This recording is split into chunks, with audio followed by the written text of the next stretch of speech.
9 मई अफवाज पाकिस्तान का मुकदमा नहीं, ये अवाम पाकिस्तान का मुकदमा है। तमाम कानूनी तकाजों को पूरा करके वो तमाम लोग जो 9 मई की हंगामा आराई में मुलव्वस थे उनको सजाएं देने का अमल मुकम्मल हो चुका है। एंटी टेररिस्ट कोर्ट्स हैं कि इसके अंदर भी जो 9 मई से जुड़े वाकयात में जो लोग हैं मुलव्वस हैं उनको अपने अंजाम तक पहुंचना चाहिए। इंसाफ का सिलसिला उस वक्त तक चलेगा जब तक 9 मई से जुड़े मनसूबा साज और असल घनौने किरदारों को आइन और कानून के मुताबिक कैफरे किरदार तक नहीं पहुंचाया जाएगा। अस्सलाम वालेकुम नाज़रीन, आप देख रहे हैं प्रोग्राम दो टोक। मैं हूं करण नाज। कल मिलिट्री कोर्ट्स ने सानहा 9 मई केस में मुलव्वस मुल्जिमान यानी 60 मजीद मुजरिमान को 10 साल तक सजाएं सुनाते हुए इस केस में कुल 85 मुजरिमान को सजाएं सुना दी हैं। आज DG ISPR lieutenant general Ahmed Sharif ने कैपिटल हिल और लंदन फसादात का हवाला देते हुए कहा कि वहाँ भी इंसाफ के तकाजे पूरे करके मुजरिमों को सजाएं सुनाई गई हैं। तर्जुमान पाक फौज ने फौजी अदालतों से मुतालिक बताया कि पाकिस्तान में मिलिट्री कोर्ट्स आइन और कानून के मुताबिक दिहाइयों से कायम हैं। मिलिट्री कोर्ट से सज़ा याफ्ता अफराद के पास सुप्रीम कोर्ट में अपील का हक हासिल होता है। प्रेस कॉन्फ्रेंस में 26 नवंबर का जिक्र करते हुए DG ISPR ने कहा कि 26 नवंबर को सियासी एहतजाज नहीं, सियासी दहशत की गई। ये जो मखसूस सियासी जमात की तरफ से की गई ये जो नवंबर साजिश है, इसके पीछे जो सोच है वो सियासी दहशतगर्दी की है। अगर आप कीलों से लगे डंडे लेकर, आछी असला लेकर, टीयर गैस शेल लेकर धावा बोलते हैं, पुलिस और रेंजर्स पर हमले करते हैं, उनको शहीद करते हैं, तो ये सियासी एहतजाज नहीं, ये सियासी दहशतगर्दी है। कोई फर्द वाहिद उसकी सियासत और उसकी इक़्तिदार की ख्वाहिश पाकिस्तान से बालातर नहीं है। नाज़रीन, सियासी मुज़ाकरात के हवाले से गुफ्तगू करते हुए DG ISPR का कहना था कि सियासी जमातों को चाहिए इंतशार के बजाय मुज़ाकरात से मसले को हल करें। जो सियासी पार्टीज के दरमियान मुज़ाकरात हैं उनके माबैन मुज़ाकरात करना और उस पर कोई जवाब देना ये सियासी पार्टियों का इस्तेकाक है। हम ये ज़रूर समझते हैं कि ये खुशाइंद बात है कि सियासतदान मिल बैठकर बातचीत के ज़रिए अपने इख्तलाफात और मसाइल को हल करें, ना कि इंतशारी और पुरतशद्दुद सियासत के ज़रिए। कल सानहा 9 मई में मिलिट्री कोर्ट से सज़ा पाने वालों में बानी PTI के भांजे हसन न्याजी भी शामिल हैं, जिनको 10 साल कैद बामुशक्कत, तहरीक इंसाफ के रहनुमा इबाद फारूक को 2 साल कैद बामुशक्कत और ब्रिगेडियर रिटायर्ड जावेद अकरम को 2 साल कैद बामुशक्कत की सज़ा सुनाई गई है। इससे पहले 21 दिसंबर को फील्ड जनरल कोर्ट मार्शल ने 9 मई सानहे में मुलव्वस 25 मुजरिमान को 2 से 10 साल तक कैद बामुशक्कत की सज़ाएं सुनाई थी। 13 दिसंबर को सुप्रीम कोर्ट ने मिलिट्री कोर्ट्स को 85 मुलजिमान को सजाएं सुनाने की इजाज़त देते हुए कहा था कि फ़ौजी अदालतों के फैसले सुप्रीम कोर्ट में ज़ेर अल्तवा मुकदमे के फैसले से मशरूत होंगे। गुज़िश्ता दिनों मिलिट्री कोर्ट से सानहा 9 मई के मुजरिमान को सज़ाओं के ऐलान पर अमरीका, बरतानिया और यूरोपीय यूनियन की तरफ से तशवीश का इजहार किया गया था। यूरोपीय यूनियन ने तो फ़ौजी अदालतों से सज़ा को शहरी और इंसानी हकूक़ के बैनुल-अक़वामी मुआहदे से मुतसादिम करार देते हुए पाकिस्तान को तिजारत के लिए 2014 में मिलने वाले यूरोपीय यूनियन की GSP+ स्टेटस का भी जिक्र किया था। लेकिन पाकिस्तान ने अमरीका, बरतानिया और यूरोपीय यूनियन के बयानात पर दो टोक मौक़िफ़ देते हुए कह दिया था कि पाकिस्तान इंसानी हकूक़ के मुतालिक बैनुल-अक़वामी ज़िम्मेदारियों पर अमल दरामद के लिए पुरअज़्म है। PTI इन सज़ाओं के ख़िलाफ़ अपीलें दायर करने के साथ साथ 9 मई और 26 नवंबर के वाक़यात पर जुडिशल कमीशन का मुतालबा दोहराते हुए कह रहे हैं कि सुप्रीम कोर्ट को चाहिए कि मिलिट्री ट्रायल से मुतालिक केस का जल्द फैसला करे। दूसरी तरफ नाज़रीन, गुज़िश्ता रोज़ ही बानी PTI से जेल में मुलाकात करने वाले तहरीक इंसाफ की मुज़ाकराती कमेटी ने कहा है कि वो हुकूमत के साथ मुज़ाकरात को 31 जनवरी तक मंतकी अंजाम तक पहुँचाना चाहते हैं। खान साहब ने यह कहा है कि मुज़ाकरात के कट ऑफ के लिए जो एक टाइम फ्रेम है वो जनवरी एंड है। हम 31 जनवरी तक इस मुज़ाकरात को मंतकी अंजाम तक पहुंचाना चाहते हैं। इन्हीं तमाम अहम पेशरफ्तों के दौरान आज मोहतरमा शहीद बेनज़ीर भुट्टो की 17वीं बरसी पर गड़ी खुदा बख्श में खिताब करते हुए अपने इत्तेहादी और साथी नून लीग की हुकूमत पर नाम लिए बगैर तनकीद के निश्तर बरसाते हुए फॉर्म 47 का ताना दे डाला है बिलावल ने। हुकूमत साजी का वक्त था और हमने उस वक्त एक मुआहिदा पे दस्तखत किया कि हम आपको अपने वोट तो दिलवा रहे हैं, ऐसे ना हो कि आप वोट लेके आंखें भर जाए। जैसे माजी में एक सियासतदान आपके बारे में कहता था कि जब मुश्किल में हो तो पैर पड़ते हो और जब मुसीबत से निकल जाते हो तो गला पकड़ते हो। पाकिस्तान पीपल्स पार्टी वाहिद सियासी जमात के हम ना सिलेक्टेड हैं ना फॉर्म 47 वाले हैं। इन तमाम अहम मामलात पर बात करने के लिए प्रोग्राम में आज मेरे इंतहाई मोअज़्ज़ज़ मेहमानों में मुझे बाबर आवान साहब रहनुमा है, सीनियर रहनुमा है पाकिस्तान तहरीक इंसाफ के, ज्वाइन कर रहे हैं। इसके साथ साथ बैरिस्टर अकील मलिक साहब भी मुझे ज्वाइन करेंगे प्रोग्राम में। सर बाबर आवान साहब, आपकी वक्त की बहुत बहुत शुक्रगुजार हूँ। सबसे पहले आगाज़ करूँगी, आज बड़ी अहम प्रेस कॉन्फ्रेंस थी जिसमें 9 मई के हवाले से जो मनसूबा साजी हुई या मनसूबा साजों के हवाले से बड़ी बात की गई, कैफर किरदार तक पहुँचाने तक जो है ये सिलसिला जारी रहेगा इंसाफ का। अब हुकूमत सर बानिए पीटीआई को और पार्टी को इसका मास्टरमाइंड करार देती है, तो क्या इस सारी सिचुएशन में बानिए पीटीआई का मिलिट्री ट्रायल का खदशा मौजूद है? आवान साहब। थैंक यू वेरी मच किरण। सबसे पहले तो ये है कि ये जो मंतरा आज पढ़ा गया, इसको पाकिस्तान तहरीक इंसाफ आज भी हमने अपने कम्युनिके के जरिए से इसको मुस्तरद किया है। कौम इसको पहले मुस्तरद कर चुकी है और इसीलिए लाखों लोग हर इमरान खान की कॉल के ऊपर निकल के जब वो जहां भी बुलाते हैं वो आते हैं। दूसरा ये है कि जो 9 मई है उसका आगाज़ सुबह 9 साढ़े 9 बजे हुआ था, जब एक शख्स सुप्रीम कोर्ट ऑफ पाकिस्तान के और सारे चारों हाई कोर्ट के अंदर और पूरे पाकिस्तान की अदालतों में भागता फिर रहा था इतनी बड़ी तादाद में मुकदमात के ख़िलाफ़, और वो एक हाई कोर्ट के अंदर से अगवा हो गया। इसीलिए इमरान खान का मौक़िफ़ पहले दिन से ये है कि फौरी तौर पे उनके अगवा से शुरू करके और शाम तक के जितने वाक़यात हैं उनको प्रोब करने के लिए सुप्रीम कोर्ट के जजेस के ऊपर मुश्तमिल एक कमीशन कायम किया जाए, कमीशन ऑफ इंक्वायरी बनाया जाए।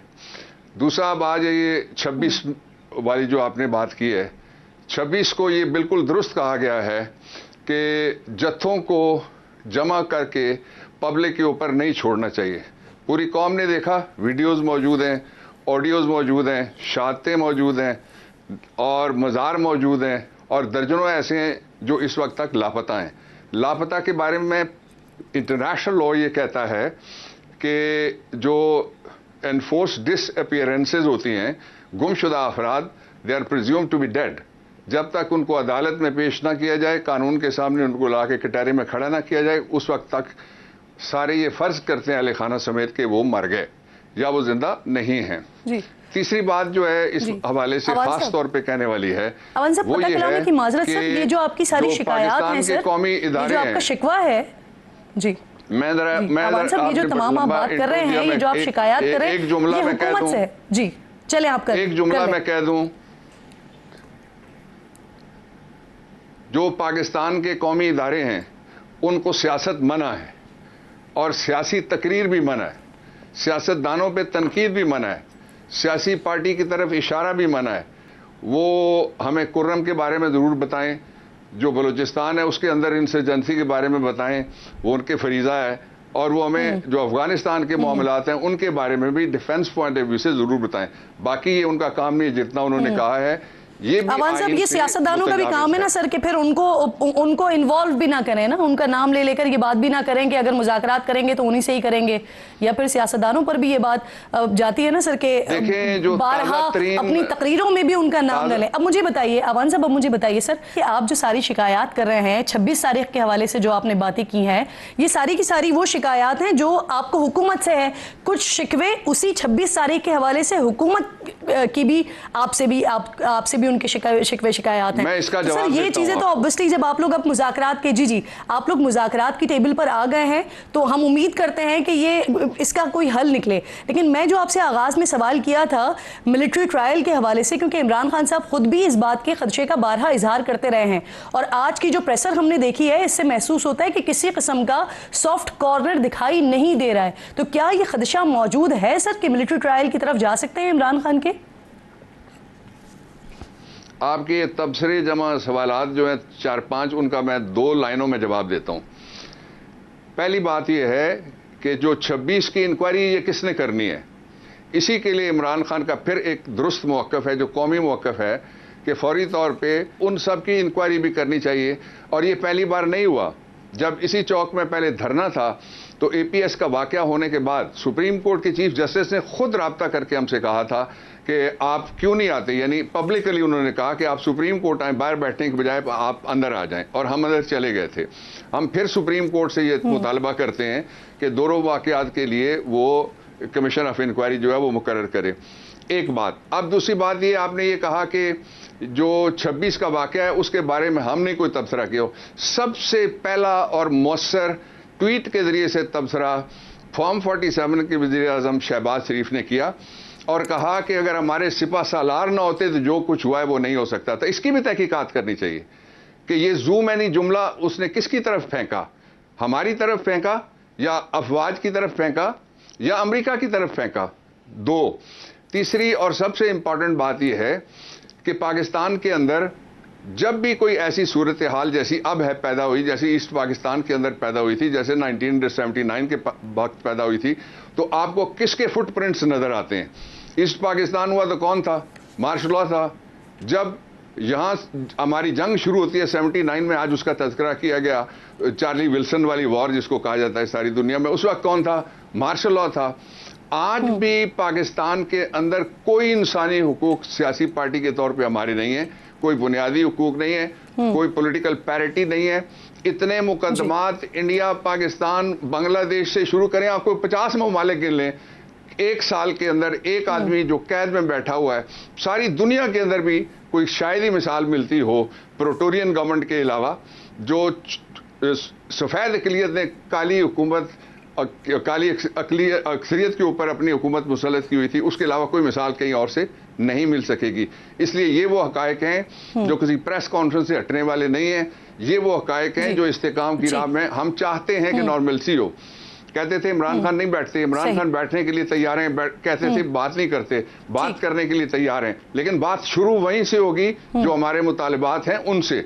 और वो हमारे मुतालबात नहीं है, वो शहीदों के, जख्मियों के, पाकिस्तान के मजलूम लोगों के वारसों के भी मुतालबात हैं। और सर उन्हीं शहीदों में 5 सिक्योरिटी रेंजर्स और पुलिस के एहलकार भी शामिल हैं जो उसी 26 नवंबर वाले दिन उनकी शहादतें भी हुई थी। सर मुझे फरमाइए, सर आपकी पार्टी की तरफ से, आप लोगों की तरफ से बारहा ही कहा जाता रहा जो मिलिट्री कोर्ट से सजाएं मिली हैं इसको अदालतों में चैलेंज करने का ऐलान किया गया, तो सर अभी तक इस मामले पर आप लोगों ने किसी अदालत से रुजू किया है? सर मैं पहले जो आपने कहा कि जो बच्चे रेंजर्स फौत हुए हैं उनकी भी तहकीकात होनी चाहिए, क्यों नहीं होनी चाहिए? वो भी पाकिस्तानी हैं, उतने ही पाकिस्तानी हैं जितने हम हैं, और हम उतने ही पाकिस्तानी हैं जितने वो, जिनके लिए हम सारे अपने वसाइल लगा के उनको तैयार करते हैं और पाकिस्तान के दिफा के लिए और उनकी सरकारी ड्यूटी के लिए हम उनको तैयार करते हैं। मैं बिल्कुल इससे एग्री करता हूँ। मैं इस बात से भी एग्री करता हूँ कि आज भी एक टेलीविज़न के ऊपर चल रहा था एक वो पाकिस्तान दिखाने वाला शो है, उसके अंदर जो इस्लामाबाद पुलिस के एसपी ऑपरेशन बता रहे थे कि इस्लामाबाद के चप्पे चप्पे के अंदर हर रोज़ की, जब से ये सेफ सिटी डिक्लेयर हुआ है, उसकी सीसीटीवी फुटेज ये आप निकाल के आप दिखा दीजिए बेशक, या आप खुद देख लीजिएगा, वो मौजूद है। तो ये 9 मई के वाक़यात की फुटेज भी निकालनी चाहिए और 26 वाली जो 26/11 हुआ है उसकी भी फुटेज निकालनी चाहिए। सारी मौजूद है तो मसला ही हल हो जाएगा, फिर तो कोई इशू ही नहीं रहेगा, पकड़ा जाएगा किसने मारा है, किसको मारा है, क्यों मारा है, मारने का जवाब था नहीं था। अच्छा, एक बात ये। दूसरा, अब आपने जो कहा कि जो कोर्ट्स की तरफ से, हम इसको बिल्कुल किसी तरह से भी कोर्ट्स नहीं मानते, इसलिए कि जिस वक्त सुप्रीम कोर्ट ऑफ पाकिस्तान में चंद लोग खड़े भी हुए, उन्होंने जाके कहा जी कर लें, उस वक्त भी सुप्रीम कोर्ट ऑफ पाकिस्तान के 5 जजेस का फैसला कि मिलिट्री कोर्ट्स को हम नहीं मानते, वो मौजूद था, आज भी मौजूद है। आपको याद है जो पिछले चीफ जस्टिस थे, जब उन्होंने उससे पिछले चीफ जस्टिस के फैसलों नहीं, सर, जो फैसले आ गए हैं किए तो वो कुछ कर नहीं सके उस वक्त तक, जब तक उन फैसलों को लार्जर बेंच ने बैठ के उन फैसलों को खत्म नहीं किया और उनको ओवर रूल नहीं किया। वो फैसला मौजूद है, इसलिए ये मिस ट्रायल है, ये अल्ट्रा कॉन्स्टिट्यूशनल है और ये अल्ट्रा वायरिस टू द कॉन्स्टिट्यूशन है, और ये पाकिस्तान के निज़ाम इंसाफ की तौहीन है कि पैरेलल खड़े होकर कोई किसी को सजा दे। सर चैलेंज करेंगे सुप्रीम कोर्ट में? देखिए, उसकी जो हायरार्की है, पहले एक अपील है और फिर कॉन्स्टिट्यूशनल पिटीशन होती है, उसके ऊपर तैयारियां लगी हुई हैं। क्यों नहीं चैलेंज करेंगे? ये तो पहले से चैलेंज होता है। मैं मुतालबा करना चाहता हूं आपके इस शो के तवस्सुत से, जो चीफ जस्टिस ऑफ पाकिस्तान है, कि आप फौरन इस मामले पे फुल कोर्ट बुलाएं। अगर नहीं बुलाते तो आप बेंच बिठाएं जिसने फैसला करना है कि फौरी तौर पे इनकी वायरीज टुवर्ड्स द कॉन्स्टिट्यूशन के क्या आइन और फौजी अदालतें मुतसादिम हैं या नहीं। फिर आपने एक अपना जो आपका आवान साहब, आप कानून को सर बहुत बेहतर तरीके से जानते हैं, मुझसे बहुत ज्यादा बेहतर तरीके से जानते हैं। अवान साहब ये फरमाइएगा सर, अभी जितनी तनकीद पाकिस्तान तहरीक इंसाफ की जानिब से की जा रही है मिलिट्री कोर्ट्स के हवाले से, बुनियादी इंसानी हुकूक के खिलाफ वर्जी तक बात की जा रही है, तो सर पाकिस्तान तहरीक इंसाफ के दौर में भी याद पड़ता है मुझे कि तकरीबन 29 सिविलियंस को सजाएं सुनाई गई थी मिलिट्री कोर्ट्स के हवाले से। तो सर जो तनकीद आज है वो उस वक्त क्यों नहीं थी? देखें, अगर आप ये समझती हैं कि जो एपीएस का वाकया या कोई टेररिज्म है, वो पाकिस्तान के सियासी कारकुन जब निहत्ते बाहर निकलते हैं, झंडे और डंडे पकड़ के बाहर निकले और उनको मुसावी किया जा सकता है, तो I am very sorry, I have no comment to offer. पहली बात। दूसरा, आपने एक तकाबुल किया था वेरी एबली, जिसकी तरफ मैं आपको एक जुमला सिर्फ कहना चाहता हूँ। वो तकाबुल ये था कि अमेरिका के अंदर भी और बरतानिया के अंदर भी लोगों के ट्रायल हुए, उनको सजाएं हुई। गालिबन इसका किसी ने हवाला भी दिया। वो जो 29 थे उन्होंने भी फौजी तंसीबात पर हमले किए थे, और ये वाले इन्होंने भी फौजी तंसीबात पर हमले किए। सुन लीजिए, मेरा जवाब सुन लीजिए। वहां ना फौजी हुकूमत थी, ना कोई जर्नैल अमेरिका का सदर था, ना कोई जर्नैल बरतानिया का वज़ीर आज़म था।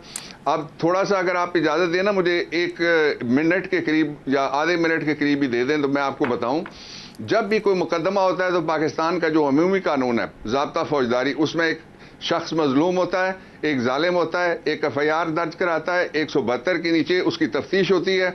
उसके बाद जो तफ्तीश के बाद वो अपना मौक़िफ़ ले सकता है। अगर तफ्तीशी बिक जाए या डर जाए या पैसे ले ले, उसके खिलाफ वो पुलिस ऑर्डर के नीचे तफ्तीश तब्दील करा सकता है। फिर अदालत बाकायदा चार्ज फ्रेम करती है, कॉपी सप्लाई करती है, प्राइवेट वकील होते हैं। मुझे बताएं ना किस मुल्ज़िम का कौन सा वकील था, आपको नाम पता है अगर तो मुझे बता दें। मुझे 40 साल बाद भी आज ये पता नहीं चल सका कि मिलिट्री ट्रायल कोर्ट में कौन वकील किसके लिए पेश हुआ था। एक बात, ये ट्रायल नहीं है, ये FGMC है, ये फील्ड जनरल कोर्ट मार्शल है। ये खुद आप देख लें, उनका अपना मुकदमा यही है कि ये FGMC है। उसमें होता क्या है, उसमें एक लिस्ट ऑफ एलिगेशन तैयार की जाती है। तैयार करने वाला कौन है? उसी महकमे का है। उसको एक मुल्जिम को एक फ्रेंड दिया जाता है जो उसी महकमे का है। अक्सर कैप्टन हजरात होते हैं या मेजर, इससे बड़े रैंक के नहीं होते, क्योंकि कर्नल साहब होते हैं तकरीबन, या brigadier, depending upon the nature of the case के, जिसको बिठाया जाता है उसका हेड करने के लिए। वहां कोई वकील प्राइवेट नहीं था, वहां कोई दिफा नहीं होता। सारे फैसला करने से लेके एक्सिक्यूशन ऑन द जजमेंट तक सारा का सारा एक ही निज़ाम है। इसलिए सारी दुनिया इसको तस्लीम नहीं करती, और पाकिस्तान में 2 दफा इसको रद्द किया गया अदालती तरीके से। और रद्द करने वाली अदालत थी सुप्रीम कोर्ट की। पहली दफा तब रद्द किया गया जब नवाज शरीफ के दौर में MKM के 8 फांसी दे दी गई थी। उसके बाद भी वो शेख लियाकत केस के जरिए से उसको माना नहीं गया। ठीक। अब सर मुझे जरा ये बताइए कि मुज़ाकरात दौर इसका शुरू हो गया, आगाज़ हो गया। बहैसियत सीनियर पॉलिटिकल वर्कर सर, आप इसके क्या नताइज निकलते हुए देख रहे हैं? वैसे रिजल्ट ओरिएंटेड लग रहे हैं आपको ये मुज़ाकरात? देखिए, गवर्नमेंट ने 2 टीमें बनाई हुई हैं, एक है गुड कॉप, एक है बैड कॉप। जो गुड कॉप है वो कहते हैं जी हम मुज़ाकरात करेंगे, हम बड़े संजीदा, मैं तो इसको पर्सनली स्पीकिंग, मेरी पूरी पार्टी इसको गवर्नमेंट माने, मैं नहीं मानूंगा इसको। नवाज शरीफ को, शहबाज शरीफ को जमहूरी आदमी माने, मैं तो नहीं मानूंगा। मेरी सबसे लंबी स्ट्रीक है बीबी की, मुझसे अल्लाह उनको मग़फ़िरत फरमाए, आज उनका दिन भी मनाया गया, और उस गम में मैं अभी तक शरीक हूँ और मुब्तला भी हूँ। तो उसके बाद मेरी सबसे लंबी, जो मौजूद लोग हैं वहाँ, मेरी पंजाब में सबसे लंबी स्ट्रीक है इनके खिलाफ, इसलिए कि मैं जानता हूँ कि ये क्या क्या करते रहे। जो असल बात आपने कही उसकी तरफ सिर्फ मैं इतना कहना चाहता हूं कि नतीजा खेज मुज़ाकरात तब हो सकते हैं जब नतीजा निकालने वाला मुज़ाकरात के ऊपर मौजूद हो। नतीजा निकालने वाला कोई अगर तीसरा फ्रीक है तो इनसे क्या, ये तो खुद कहते हैं कि जी हमें ज़बरदस्ती बिठाया गया, ये नहीं बताते किसने बिठाया। सही सर, यानी बेनतीजा होंगे मुज़ाकरात? मैं I don't want to predict बेनतीजा होंगे। मुज़ाकरात का जो आगाज है वही नॉन स्टार्टर है, मैं ये कह सकता हूं। और दूसरा ये है कि ये बदमज़ा हो रहा है ना सारा माहौल, इसलिए कि आप ये समझते हैं अगर कि हमने इमरान को दबा लेना है, हमने तहरीक इंसाफ को भगा लेना है, हमने सबको सियासी तौर पे ज़बह कर लेना है, वो तो भूल जाएं, वो तो हो ही नहीं सकता। ना वो -1 होगा, ना ही वो माफ़ी मांगेगा, ना ही वो कोई रियायत अपने लिए मांगता है। वो सिर्फ ये कहता है कि सारे इदारे आइन कानून के मुताबिक चलें, और ये आइन में लिखा हुआ है, ये कोई इमरान खान अनोखी बात नहीं करते। -1 की ऑफर मिली है पीटीआई को? इससे पहले भी मुताज जी -1 की ऑफर मिली है क्या फिर पीटीआई मैं को? सुन नहीं सका। आपने कहा ना कि ना -1 होगा ना माफी होगी, तो क्या -1 की ऑफर हुई है पीटीआई को? नहीं, -1 तो जाहिर ऑफर तब होगी जब गवर्नमेंट की और सरकार के किसी महकमे की तरफ से कोई हमने माइनस करना हो, हमारा मुतालबा हो। हमारे खिलाफ लगे हुए ना इमरान खान को -1 करने की सारी कोशिशें, मैं कहता हूँ वो कामयाब नहीं होंगी। जी वही मैं पूछ रही हूँ कि क्या ऑफर हुई है आपको कि इमरान खान को हटा दिया जाए और फिर उसके बाद आपकी क़यादत को जो है वो एक स्पेस मिल जाए? नॉट एट ऑल, नॉट, वो तस्वुर ही नहीं है। यहाँ एक आदमी है, उसकी जिद्दोजहद है, उसकी कुर्बानी है, उसका नजरिया है, जिसके लिए सारे लोग खड़े हैं उसके साथ। सही, बहुत शुक्रिया सर। डिस्कशन आपसे रही। बाबर आवान साहब मेरे इंतहाई मोअज़्ज़ज़ मेहमान प्रोग्राम में साथ मौजूद थे। क्विकली बैरिस्टर अकील मलिक साहब तर्जुमान हैं बराए वज़ारत कानून। बहुत शुक्रिया आपका अकील मलिक साहब। सबसे पहले सर ये फरमा दीजिए, हुकूमत पीटीआई मुज़ाकरात हो रहे हैं, वज़रा कह रहे हैं हुकूमत ने इसकी इजाज़त इस्टेब्लिशमेंट से ली है, लेकिन DGISPR का जो बयान हमारे सामने आता है उससे बड़ा लाउड एंड क्लियर पैगाम सामने आता है कि इमरान खान के लिए कोई रिलीफ नहीं है। तो फिर क्या समझे, ये जो हुकूमती मुज़ाकरात हैं इसका नतीजा क्या होगा अकील साहब? बिस्मिल्लाहिर्रहमानिर्रहीम। किरण साहब बहुत बहुत शुक्रिया। देखिए, सबसे पहली बात है कि मुज़ाकरात का जो अमल शुरू हुआ है बड़ी खुशाइन बात है। हम तो मैं आपके 12 दफ़ा कई प्रोग्राम्स में ये बात कर चुका हूँ कि मुज़ाकरात ही वाहिद हल है तमाम तर सियासी इशूज़ का, तमाम तर सियासी मसाइल का। आज बिल्कुल DGISPR की प्रेस स्टेटमेंट थी और उनका जो प्रेसर था उसमें 9 मई के हवाले से उन्होंने बात की और उन्होंने कहा कि ये पाकिस्तानी कौम का मुकदमा है, और हम भी यही कह रहे हैं कि ये पाकिस्तानी कौम का मुकदमा है, ये पाकिस्तानी अफवाज पाकिस्तान या पाकिस्तान आर्मी का मुकदमा नहीं है।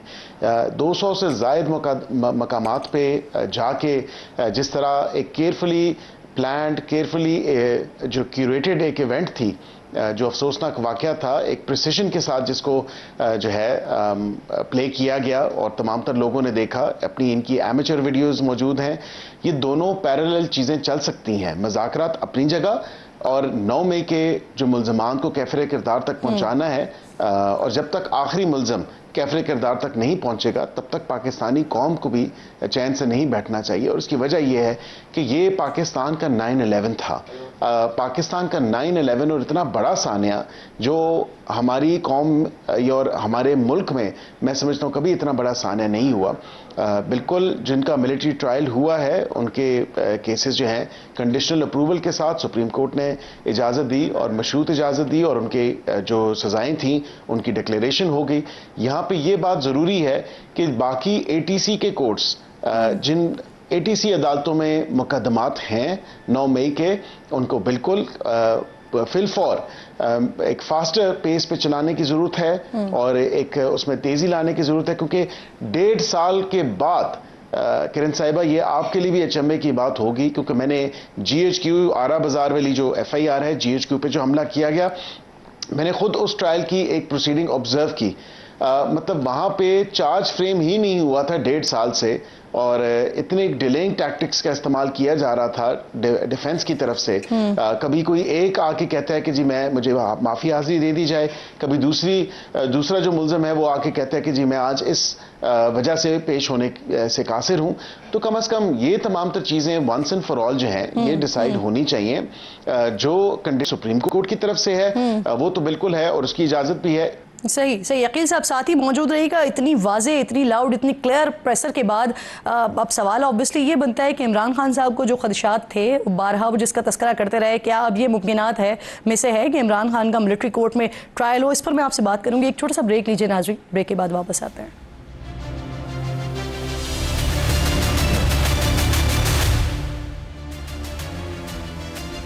प्रोग्राम में एक बार फिर आपको खुशामदीद कहती हूँ। अहम प्रेसर थी आज DG-ISPR की, उसी पर ही बात हो रही है। बैरिस्टर अकील मलिक साहब से साथ ही मौजूद हैं। सर ये बताइए, DG-ISPR ने कहा कि 9 मई के मास्टरमाइंड को कैफर किरदार तक पहुंचाने तक ये जो इंसाफ का अमल है ये जारी रहेगा, रुकेगा नहीं एहतसाब का अमल। और हुकूमत जो है वो मास्टरमाइंड समझती है इमरान खान को, तो क्या उनका केस भी मिलिट्री कोर्ट में चल सकता है, ट्रायल हो सकता है अकील साहब? देखिए, लाजमी नहीं है कि उनका केस मिलिट्री कोर्ट में जाए। लीगली स्पीकिंग या कॉन्स्टिट्यूशनली स्पीकिंग, मैं किरण साहबा ये इस चीज़ को ज़रूर आपको कहूँगा कि बिल्कुल उसकी पॉसिबिलिटी एग्जिस्ट करती है, लेकिन वो जाएगा ये नहीं जाएगा ये कहना कबल इस वक्त है। मैं ये ज़रूर आपको कह सकता हूँ कि बिल्कुल if he is not the only mastermind, then I am sure उनके साथ जो है जो सपोर्ट या जो हेल्प या जो असिस्टेंस उनको मिली या जो कोऑर्डिनेट्स मिले इन तमाम तर जगहों के, या जिन्होंने एड एंड अबेट किया इस पूरे मामले में, ही alone might not be the only mastermind. मैं समझता हूं कि उनके साथ वो अकेले मास्टरमाइंड नहीं हो सकते। जाहिर बात है उनको दीगर जो सपोर्ट थी या दीगर जो इंटरनली, मैं तो सो मच सो ये भी कहूंगा कि जो वेल अवेयर थे इन तमाम तर कोऑर्डिनेट्स के, इन तमाम तर लोकेशंस के, इन तमाम तर मकामात के, और उस अफसोसनाक जो वाकया बर्पा किया गया 9 मई वाले दिन, तो इस तरह तो पॉसिबल नहीं हो सकता कि ये लोग खुद ब खुद जो है वहां पे पहुंच जाएं, ये खुद ब खुद जो है मुंह उठा के वहां पे चले जाएं। तो ये एक बड़ी सोचने वाली बात है। This is something well coordinated था, थिंक ओवर कि ये किस तरह केयरफुली प्रिसिजन के साथ क्यूरेट किया और फिर उसको जो है करवा के पूरी कौम को देखा भी कि ये उन्होंने एक अफसोसनाक वाकया 9 मई वाला, तो बिल्कुल उनको कैफे करता। अच्छा मलिक साहब, आज के प्रेसर में अफगानिस्तान, भारत और इसके साथ साथ क्या अमेरिका के लिए भी कोई पैगाम था, जहां से मुसलसल इमरान खान की रिहाई के हवाले से बातें हो रही हैं, मिलिट्री कोर्ट्स पर इंटरनेशनल दबाव का भी जवाब समझा जाए आज की बात को? देखिए किरण साहिबा, बात यह है कि इवन ICJ ने उस पर स्टैंप ऑफ अप्रूवल लगाया हुआ है, और दुनिया में मिलिट्री कोर्ट्स एग्जिस्ट करती हैं। ये नहीं है कि अमेरिका की मिसाल अगर मैं आपको दूं तो क्या ग्वांतानामो बे में जिन लोगों के ट्रायल्स हुए, जिनको वहां पे रखा गया, क्या वो इंसानी हकूक की खिलाफ वर्जी थी या नहीं थी? सिंपल सा सवाल है। ये इसी तरह मैं आपसे सवाल करता हूं कि बरतानिया में जो अनड्यू हेस्ट के साथ जो साउथ पोर्ट का अभी रिसेंटली जो वहां पे फसादात हुए, उनको किस तरह उन्होंने हेस्टली जो है तमाम तर मामलात को निपटाया और अदालतें लगाई और केसेस निपटाए। इसी तरह आप देखें जो कैपिटल हिल पे हमला हुआ, वहां पे तो इतनी ज्यादा सजाएं भी दी गई, और वहां पे उन्होंने बिल्कुल अदालतों का इस्तेमाल करते हुए, खा वो नॉर्मल कोर्ट्स हो खा मिलिट्री कोर्ट्स हो, इट डजंट मैटर, जब आपके आइन और कानून के तमाम तर वो तकाजे पूरे कर रहा है, जब आपको एक्सेस टू लॉयर है, आपको आपकी फैमिली की मिलने की इजाजत है, आपको एविडेंस प्रेजेंट किया जाता है, आपको क्रॉस एग्जामिन करने की इजाजत है, आपको अपील का हक है, और यहाँ पे सो मच सो कि 2 पैरेलल निजाम हैं जिसमें आप अपील कर सकते हैं। अगर आप कंपेयर करती हैं नॉर्मल निजाम से, यहाँ पे आपने कोर्ट ऑफ अपील और चीफ ऑफ आर्मी स्टाफ साहब के पास जो अपील है, आपकी मर्सी पिटिशन है वो, और उसके साथ इन पैरेलल दूसरी जो चीज है वो जुडिशियल रिव्यू का आपको हक हासिल है कि अगर आप समझते हैं आइन और कानून के मुताबिक आपके कोई जो हकूक हैं वो सलब किए गए हैं, आपका ड्यू प्रोसेस जो है या फेयर ट्रायल जो आर्टिकल 10A और 10 है उसकी वायलेशन हुई है, या दीगर कोई लीगल प्रोसेस आप समझते हैं उसकी वायलेशन हुई है, आप बिल्कुल चैलेंज कर सकते हैं उसको, हाई कोर्ट में चैलेंज कर सकते हैं थ्रू जुडिशियल रिव्यू और रिट पिटिशन। तो इसमें तो कोई ऐसी बात नहीं है। कम से कम यहाँ पे तमाम तर उन चीज़ों का मलूज़े खातिर रखा गया है जो इंटरनेशनल ऑब्लिगेशंस हैं, इंक्लूडिंग आर्टिकल 14 ICCPR की जो बात की जाती है, वहां पे उसमें 7 इंग्रेडिएंट्स हैं। ये 7 इंग्रेडिएंट्स मैंने आपको भी गिनवा दी हैं, जिसमें एक्सेस टू लॉयर है, क्रॉस एग्जामिनेशन है, फैमिली से मुलाकात है, आप जो एविडेंस है आपके खिलाफ वो आपको बताया जाता है। तो ये तमाम तर चीजें वहां पे बिल्कुल मौजूद हैं। मिलिट्री कोर्ट्स के हवाले से सर, सिविलियन के ट्रायल्स पर अमेरिका को तशवीश, यूरोपीय यूनियन को तशवीश, बरतानिया को तशवीश। यूरोपीय यूनियन ने तो सर ये जो GSP का इस प्लस का स्टेटस है उसका हवाला भी दिया कि पाकिस्तान आलमी मुआहदों की पासदारी का पाबंद है। तो हुकूमत पाकिस्तान क्या समझती है, ये सिर्फ बयानबाजी है? देखिए, हम इंटरनेशनल जो हमारे पार्टनर्स हैं या दीगर ममालिक हैं, हम उनके साथ एंगेज कर रहे हैं। इसी तरह दफ्तर खारजा ने अपनी स्टेटमेंट इशू की। इंटरनेशनल ह्यूमन राइट्स लॉ के साथ जो हमारी कंप्लायंस है वो वाज़े तौर पे मैंने जिस तरह भी जिक्र किया, ICCPR का रिव्यू हुआ, हमने वहाँ पे उनको सेटिस्फाई किया और हमने कहा कि बिल्कुल ये कंप्लायंस है, ये देख लें। यही इकदाम हमने उठाए और हमने कंप्लायंस में कोई फ़र्क नहीं छोड़ा। इंटरनेशनली EU के साथ, which is our second largest trading partner, हम बिल्कुल GSP+ स्टेटस, हमें बिल्कुल पता है कि पाकिस्तान के फ़ायदे में और पाकिस्तान उससे मुस्तफ़ीद भी होता है। हम बिल्कुल कभी भी नहीं चाहेंगे कि कोई ऐसा इकदाम हुकूमत उठाए जिससे पाकिस्तान की इकॉनमी के ऊपर, पाकिस्तान की सालमियत के ऊपर, पाकिस्तान की नेशनल सिक्योरिटी या पाकिस्तान के वकार के ऊपर कोई ऐसी आंच आए, तो कतई ऐसी बात नहीं है। सर, इमरान खान की तरफ से साफ़ियों से बात की गई, फिर उन्होंने ये दावा कर दिया कि डील की पेशकश हुई है उन्हें, और डील में भी उनको बनीगाला मुंतकली की भी पेशकश हुई है, सियासी स्पेस देने का भी उनको कहा गया है। तो ये आप लोगों ने पेशकश की है? देखिए किरण साहिबा, हुकूमत ने कोई पेशकश नहीं की, हुकूमत ने किसी किस्म की डील ऑफर नहीं की। ना तो कोई डील है, ना तो कोई ढील है। और मैं बड़ा दो टोक मौक़िफ़ हुकूमत का आपको बता रहा हूँ। जो लोग डील की ख्वाहिश रखते हैं या डील चाहते हैं, वो बैरून मुल्क जितने भी लॉबिंग करके, खा वो रिचर्ड ग्रेनल के थ्रू हो, अपने हक में ट्वीट्स करवाना, खा वो कहना कि अब डोनाल्ड ट्रंप साहब आ गए हैं तो अब देखिएगा कि जेल के दरवाजे किस तरह खुलेंगे, खा वो रेजोल्यूशन 901 हाउस ऑफ रिप्रेजेंटेटिव से, कांग्रेसमैन से पास करवाना, खा वो UN वर्किंग ग्रुप के थ्रू जो है अपने हक में लिखवाना, या बरतानवी पार्लियामेंटेरियंस के थ्रू जो है अपने हक में आवाज उठवाना। तो डील के तो जो हासिल करना चाहते हैं वो अपनी तगोदौ करते हैं। चलिए, आप बड़ा क्लियर कह रहे हैं कि ना कोई डील है और ना कोई ढील है, लेकिन दूसरी तरफ सर आज बिलावल भुट्टो साहब बात कर रहे थे और वो अक्सर ही नाराज रहते हैं, इत्तेहादी हैं आपके। आज तो बाकायदा उन्होंने फॉर्म 47 जाली मैंडेट का ताना भी दे दिया। सर, इसकी क्या वजह है? देखिए, मैं इस पे क्या तबसरा करूं, हमारे इत्तेहादी हैं। मैं बस इतना ही कह सकता हूं कि पीपल्स पार्टी हमारी इत्तेहादी है और एक बड़ी इंपॉर्टेंट एलाय है, और उसके साथ ही और उसकी सपोर्ट के साथ ही हम हुकूमत में हैं। तो ऐसी बात नहीं है कि उनकी बिल्कुल नाराज़गियां हो सकती हैं, जो हमने बिल्कुल, मैंने ही जिक्र किया था कि कमेटी, वज़ीर आज़म साहब ने डायरेक्शंस दी हैं, कमेटी बनेगी और इसाक डार साहब उनकी तमाम तर रिजर्वेशंस को दूर करेंगे।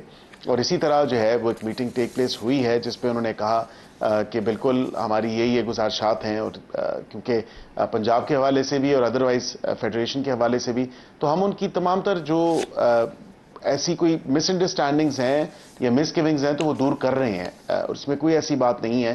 सियासी बयान के हवाले से तो वो बिल्कुल ज़रूर एक बात कर सकते हैं, लेकिन हुकूमत का एक अहम इत्तेहादी होने के नाते मैं कि ये एक मुनासिब बात है इस तरह की कोई बात करना। सही। सर, थोड़ा सा आगे बढ़िए। ये अफगान सरजमीन से पाकिस्तान में दहशतगर्दी हो रही है, जो अफगान हुकूमत है वो पाकिस्तान पर तरजीह दे रही है शरपसंदों को, तो क्या सर अब इसका वाहिद हल यही है कि सरहद पार भी पाकिस्तान अपने दुश्मनों को फिर खुद ही निशाना बनाए? देखें किरण साहिबा, बड़ी अफसोसनाक बात है और बड़ी अलार्मिंग बात है कि जहाँ जहाँ सेफ हेवन्स और जहाँ जहाँ सेंचुरीज प्रोवाइडेड हैं, जिसको इस्तेमाल करते हुए पाकिस्तान की सरजमीन पे हमला किया जाता है, तो मैं समझता हूँ कि बिल्कुल पाकिस्तान हक रखता है, पाकिस्तान का राइट है अपने बॉर्डर्स को प्रोटेक्ट करे और अपने सिटीजन्स को प्रोटेक्ट करे, और उसके लिए जो इक़दाम उठाने हों, खा वो कितने ही कोई एक्सट्रीम मेजर्स क्यों ना हो, हमें बिल्कुल लेने पड़ेंगे। बिकॉज हम इस सॉइल पे, हम अपनी सरजमीन पे किसी किस्म की दहशतगर्दी की इजाज़त नहीं दे सकते, और इसी तरह हम बाहर के जो दीगर ममालिक हैं उनकी सरजमीन भी हम अलाउ नहीं कर सकते कि खिलाफ दहशतगर्दी के मामलात में इस्तेमाल। सर, पारा चनार का मसला हल क्यों नहीं हो पा रहा है? शहरी शदीद परेशान है वहाँ पर, बड़े सारे शहरों में एहतजाज भी हो रहा है, लेकिन मसला हल नहीं हो रहा है। सर, वजह क्या है इसकी? देखिए, मैं किरण साहिबा ये बिल्कुल ज़रूर बात कहूँगा कि बड़ी एक अलार्मिंग सिचुएशन है। वहाँ पे दो ग्रुपों में आपस में एक ऐसी सिचुएशन बनी है जिसको सूबाई हुकूमत ने बड़ा अनएड्रेस छोड़ा। अब जब वहाँ पे इस सिचुएशन को वक्ती तौर पे या बर वक्त मैं समझता हूँ एड्रेस नहीं किया गया, तो वो फैलती से फैलती चली गई। अब एक ग्रुप कहता है कि हम हथियार डालने के लिए तैयार हैं तो दूसरा ग्रुप तैयार नहीं है। यहाँ पे हमने एक कोशिश की, जिरगे में हम लोग बिल्कुल बस ये थे, वफाकी हुकूमत, हमने अपना हिस्सा डाला, हमने उसको एड्रेस किया, लेकिन सूबे की और वफाक की जो एक आपस में हम आहंगी है और जो एक कोऑर्डिनेशन है, उसकी वजह से मैं समझता हूं कि ये सिचुएशन जो है और ख़राबी की तरफ चली गई है। लेकिन इसमें हमने बिल्कुल आपने देखा कि वफाकी वज़ीर दाखिला मोहसिन नकवी साहब जो हैं वो गए और उन्होंने एड्रेस किया और उसमें कुछ हद तक बेहतरी आई। जहां पे हमारी ज़रूरत होगी वफाकी हुकूमत की लॉ एंड ऑर्डर की सिचुएशन को एड्रेस करने के लिए, हम बिल्कुल पूरा जो है उसमें अपना इनपुट देंगे और हम देंगे यहाँ पे। लेकिन सूबे की ज्यादा जिम्मेदारी है और सूबे को चाहिए। सही। अकील साहब, आखिर में सर मुझे ये भी फरमा दीजिए कि दफ्तर खारजा की तरफ से तो बड़ा वाज़ेह तौर पर ये पैगाम आया, ये बात सामने आई कि आफिया सिद्दीकी के बदले इमरान खान की रिहाई की कोई डील सामने नहीं है, लेकिन क्या कोई ऐसी बात पहुंची है हुकूमत के कानों तक? नहीं, देखें, ऐसी बात नहीं है और हमारी हुकूमत जो है वो रोज़े अव्वल से आफिया सिद्दीकी साहिबा की रिहाई के लिए हमने अभी रिसेंटली अपना एनवॉय स्पेशली वहां पे भेजा, अपनी एक हमारी डेलीगेशन वहां पे गई जिसको बुशरा अंजुम भट्ट साहिबा जो है वो लीड कर रही थी। पार्लियामेंटेरियंस वहां पे गए, उन्होंने मुलाकातें की। हम ये नहीं कहते कि इसको आफिया सिद्दीकी साहिबा को दे दें और इनको यहां से ले जाएं, ऐसा ना हो सकता है, ना ऐसा पॉसिबल है आईन और कानून के मुताबिक। तो ना ऐसी कोई बात है, सियासी बयान बात तक तो बात ठीक है, लेकिन अदरवाइज इसमें कोई सदाकत नहीं, इनमें कोई सदाकत नहीं है आप कह रहे हैं। बहुत बहुत शुक्रिया आपका। बैरिस्टर अकील मलिक साहब प्रोग्राम में साथ मौजूद थे, हम गुफ्तगू कर रहे थे मुज़ाकरात के हवाले से भी और आज की प्रेसर के हवाले से भी। नाज़रीन, डीजी ISPR की आज की जो अहम तरीन प्रेस कॉन्फ्रेंस है, इसमें पाकिस्तान को दरपेश बैरूनी मसाइल का भी तस्करा हुआ। लेफ्टिनेंट जनरल अहमद शरीफ ने बताया कि 12 निशानदही के बावजूद अफगानिस्तान की सरजमीन से फितनाउल खवारिज और दीगर दहशतगर्द मुसलसल पाकिस्तान में दहशतगर्दी करते आ रहे हैं। उन्होंने बड़ा वाज़ेह पैगाम देते हुए ये भी कहा कि अफगानिस्तान खारजियों और दहशतगर्दों को पाकिस्तान पर फौकियत न दे। तर्जुमान पाक फ़ौज का कहना था कि पाकिस्तान में दहशतगर्दी के ताने बाने और शवाहिद अफगानिस्तान में दहशतगर्दों के ठिकानों तक जाते हैं और सिक्योरिटी फोर्सेस की कार्रवाइयों में 27 अफगान शिद्दत पसंद भी मारे गए हैं। उन्होंने अफगान उबूरी हुकूमत को वाज़ेह पैगाम दिया है कि वो फितनाउल खवारिज को दी जाने वाली सहूलतकारी रोके। साथ ही उन्होंने बताया कि आर्मी चीफ इस हवाले से वाज़ेह मौक़िफ़ रखते हैं कि पाकिस्तान अपने शहरियों की सलामती के लिए कोई कसर उठा नहीं रखेगा। आर्मी चीफ बारहा ये भी कह चुके हैं कि एक पाकिस्तानी की जान और माल अफगानिस्तान पर मुकद्दम है। वज़ीर आज़म शहबाज शरीफ ने भी पड़ोसी मुल्क को वाज़ेह कर दिया है कि अफगान हुकूमत को TTP के ख़िलाफ़ ठोस पॉलिसी अपनानी होगी। दो अमली नहीं चलेगी, दो नंबरी नहीं चलेगी। वफाकी काबीना इजलास से खिताब में वज़ीर आज़म का कहना था कि बदकिस्मती से TTP आज भी अफगानिस्तान से ऑपरेट हो रही है और वहाँ से पाकिस्तान में बेगुनाह लोगों को शहीद किया जा रहा है। इस पर मज़ीद बात करने के लिए ब्रिगेडियर रिटायर्ड गज़नफ़र अली साहब सीनियर एनालिस्ट हैं, डिफेंस एनालिस्ट हैं, मुझे ज्वाइन कर रहे हैं। बहुत बहुत शुक्रगुजार हूँ सर आपकी। सर, अफगान हुकूमत के साथ TTP के साथ ऐसे क्या मफादात वाबस्ता हैं उनके कि वो बरादर इस्लामी मुल्क के बजाय एक दहशतगर्द तंजीम को तरजीह दे रहा है? यकीनन इसके पीछे इसके मकासद होंगे सर, क्या मकासद हैं? बहुत बहुत शुक्रिया करण। आप जब TTP का नाम लेते हैं और खवारिज का नाम लेते हैं, अफगान तालिबान का नाम लेते हैं, तो ये दोनों अगर आप इसके हिस्टोरिकल पर्सपेक्टिव देखेंगे या इनकी ओरिजिनेशन देखेंगे और 2007 से लेके आज तक जिस तरह TTP ने पाकिस्तान में ऑपरेट किया है, बैतुल्लाह महसूद से लेके अब नूर वली महसूद तक जहाँ तक ये चीज़ पहुँची है, तो इसमें बुनियादी चीज़ करण जो नज़र आएगी वो है इनके मोटिव्स। और इनके मोटिव मेरी नज़र में जो इनको अगर आप बड़ा क्लोजली देखें तो इनके जो मोटिव्स हैं ये 5 चीज़ों पे कॉमन है और बहुत एक दूसरे से मुताबिकत रखते हैं। इसमें पहला है फंडामेंटलिज्म, और फंडामेंटलिज्म की तारीख आपने देख ली कि ये लोग वो लोग हैं जो जब कैदियों को पकड़ते हैं तो इस्लामी तालीमात के ख़िलाफ़ उनको बीहेड भी कर देते हैं, उनको टॉर्चर भी करते हैं, उनको मार भी देते हैं। ये फंडामेंटलिज्म दूसरी दोनों तरफ जारी है। दूसरी है पश्तून वाली, यानी वहाँ पे पश्तून वाली एक ट्रेडिशन है जो उस इलाके में चलती है, तो वो एक कॉमन फिनोमेना है। तीसरी है Deobandi sect of following Deobandi sect of line. अब जरूरी नहीं है कि हर देवबंदी जो है उसको आप ये कहे कि जो वो किसी फंडामेंटलिज्म की तरफ की माइल है, लेकिन ये दोनों ग्रुप जो हैं ये इस सोच में उस एक्सट्रीमिज्म और फंडामेंटलिज्म को शेयर करते हैं जिसके जरिए आप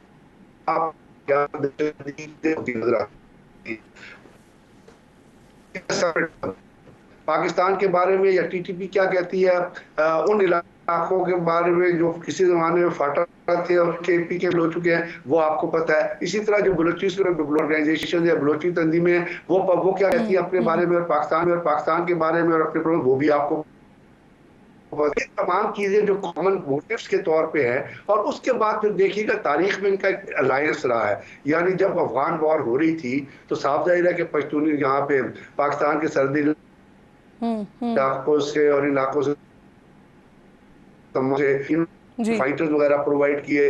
2007 में जो उन्होंने रिक्रूटमेंट और जितने शेल्टर किया गया अफगान तालिबान को, वो सर बुनियादी तौर पर आप ये कह रहे हैं कि कंपैटिबिलिटी नजर आती है दोनों के ख्यालात में, तो फिर सर पाकिस्तान ये तवक्को क्यों करता है कि वहां से कार्रवाई की जाए, वहां से रोका जाए?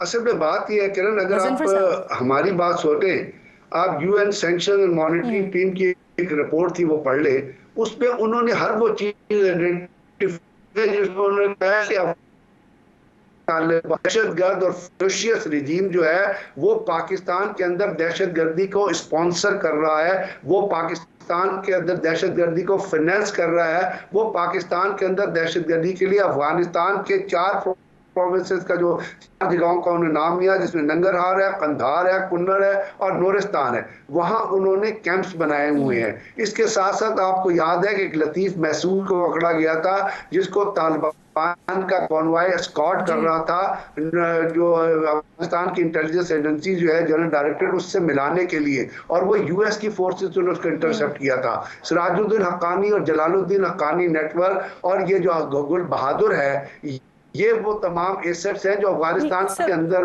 मौजूद हैं और अफगान को पता है ये कहाँ मौजूद है। सर ये कहा जा सकता है गजनफर साहब कि वो भारत ही है जो अफगान हुकूमत पर दबाव डालता है कि टीटीपी के खिलाफ कार्रवाई ना की जाए?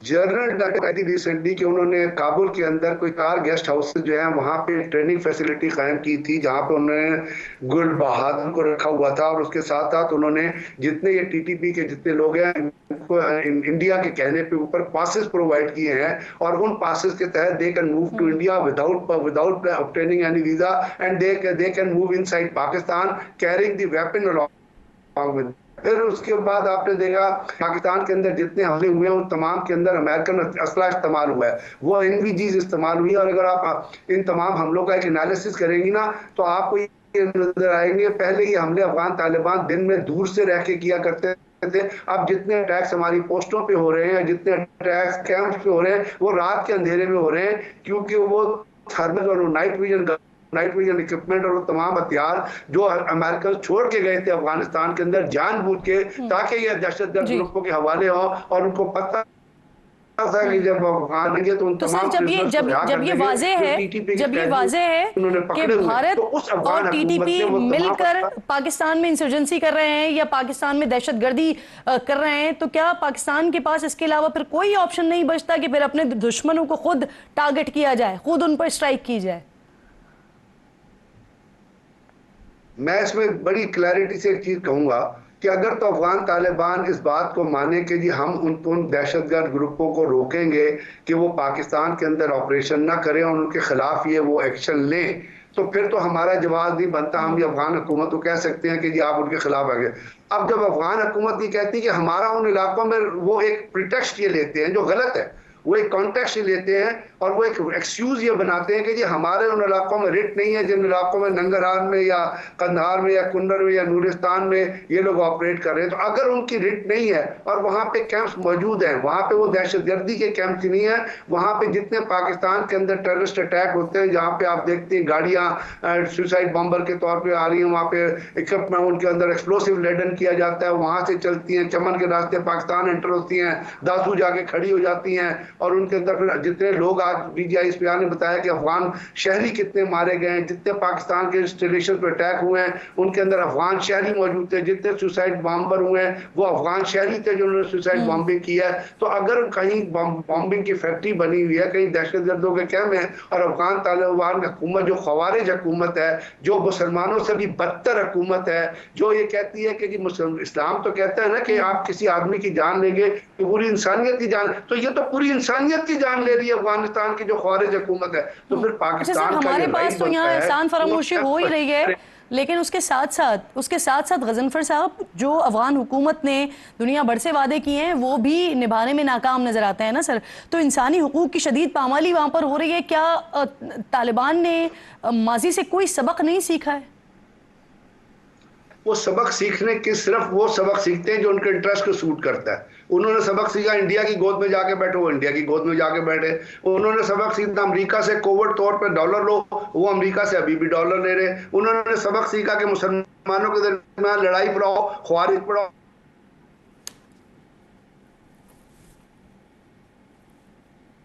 सर मुझे ये भी फरमा दीजिएगा, वक्त बिल्कुल खत्म हो रहा है, मुझे ये फरमा दीजिएगा गजनफर साहब, जी गजनफर साहब ये फरमा दीजिएगा कि चीन और रूस का जो असर रसूख है क्या वो कोई किरदार अदा कर सकता है?